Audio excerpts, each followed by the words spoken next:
we can now issue a citation. So just like how if someone runs a red light, or if they're speeding and we can issue a ticket, officers can now do that. So if you think that you're going to use fireworks illegally, think again, because we're going to catch you. We're going to issue a citation.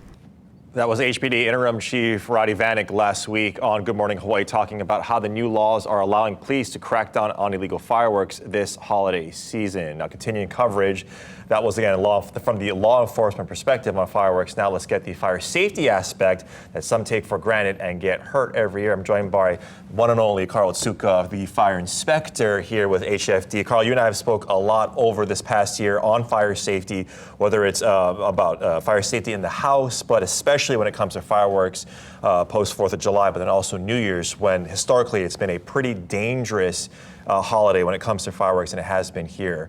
So from a general perspective, what do people need to know from a safety perspective for what they're going to experience in about 6 days? So we'd like everybody to know that please, the times for fireworks playing start at 9 p.m. Do not use the illegal stuff. Firecrackers is the only thing legal.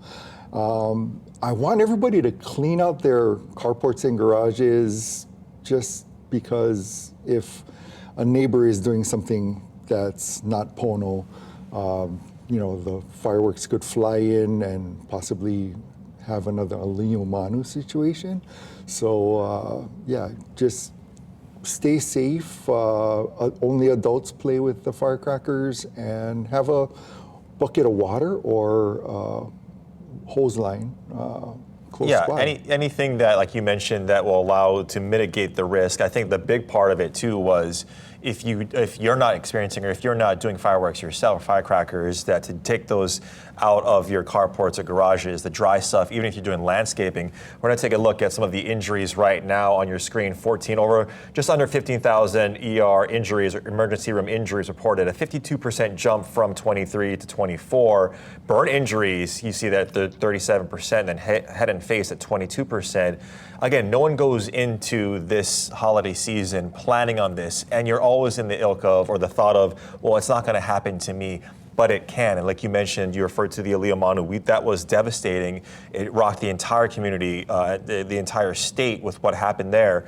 From an enforcement standpoint, but now to the safety standpoint, you talked about taking away some dry materials.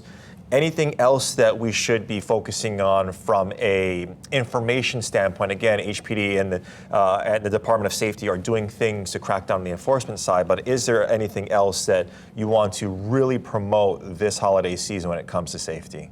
Let the aerial fireworks to the professionals.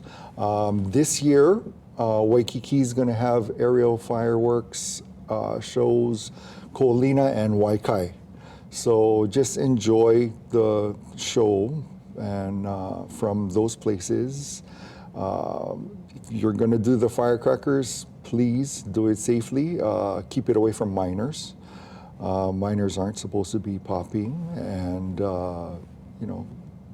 let's be safe. Yeah. Let's be safe. Be safe, be healthy, and let's welcome in 2026 new year in a healthy and safe fashion. Fire Inspector Carl Otsuka, thank you for joining us in the studio.